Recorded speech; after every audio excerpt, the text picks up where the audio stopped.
video natin ngayon mga maestro ay pag-usapan naman natin itong list of SDO with released PBB 2023. Update po yan ngayong araw, November 20, 2025.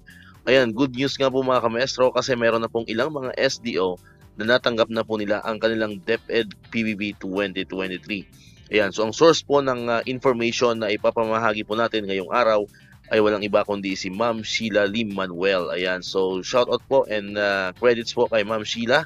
Sa kanya po natin kinuha itong information po na ating ipapamahagi ngayong araw sa video po natin. Okay? Ayan, so PBB is real. Ano po mga maestro, talagang totoong-totoo na kasi nga meron ng mga ilang mga SDO na talagang mabibilis. Ano? So kudos po sa mga SDS, ano po, mga top management na mga SDO pong babanggitin po natin sapagkat talagang ginawa po nila ang lahat ng kanilang makakaya ano po, para maibigay ng mas maaga sa mga kamaestro po natin ang kanilang PBB 2023. Ayan, so shout out po and congratulations and muli pagpupugay po sa mga SDS and top management po ng mga SDO pong babanggitin po natin sapagkat maayos po ang naging proseso ng kanilang PBB 2023. Walang mga discrepancies yung kanilang mga Form 1.0 at ito po ang naging bunga. Mas maaga po nilang natanggap at mas marami pong nakinabang ano po, ng mga kamaestro natin dyan sa mga SDO pong babanggitin po natin. Ayan, unahin po natin itong SDO Lapu-Lapu City. Ayan, so congratulations po sa mga kamaestro natin dyan sa SDO Lapu-Lapu City. Ayan, enjoy niyo po yung PBB ninyo. Next po ay ang SDO Danau City. Ayan, congrats po sa mga kamestro natin dyan sa SDO Danau City. And next po ay ang SDO Bohol. Ayan, congratulations po sa mga kamestro natin dyan sa SDO Bohol. And next po is ang SDO Tagbilaran City. Ayan, congratulations po sa mga kamestro natin dyan sa SDO Tagbilaran City. And ang pinakahuli po ay ang SDO Bayawan City. Ayan, so congratulations po sa mga kamaestro natin dyan sa SDO Bayawan City. Ayan, so muli po, ang ating pong source ng information ay si Ma'am Sheila Lim Manuel.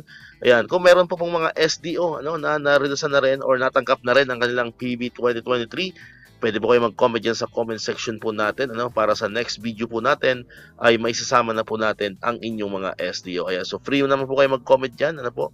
Kayo po ay malayang mag-comment dyan sa ating pong comment section. Ayan, so sa mga SDO po na wala pang natatanggap na PBB, ayan, so antay-antay lamang po kayo, basta may saro na, mabilis na po yan.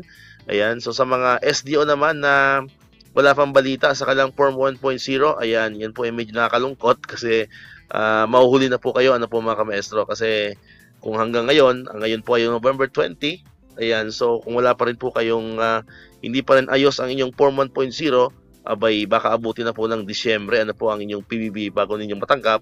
At wag naman sanang worst case scenario ay dumating pa ng abutin pa ng January ano bago matanggap ang inyong PBB 2023. So hindi po natin malaman yan kasi hangga't wala pa pong or hangga't hindi pa po ayos ang inyong Form 1.0 ay wala pa pong kasiguraduhan kung kailan ninyo matatanggap ang inyong PBB 2023. Ayan, so dito ko natapos itong ating video ngayon mga maestro. Kung di ka pa nakakapag-subscribe, click mo na ang subscribe button dyan para ikaw yung unang nakapanood ng mga videos na ina-upload natin. Katulad dito yung mga updates pa rin about sa PBB 2023 and other benefits sa mga teachers and government employees. And syempre, click mo na rin ang notification bell button para man-notify ka, always updated ka pag may mga bago tayong uploaded na videos. Sa muli, maraming salamat sa inyong panonood at pakikinig. Once again, El Maestro. See you on my next vlog. Bye-bye!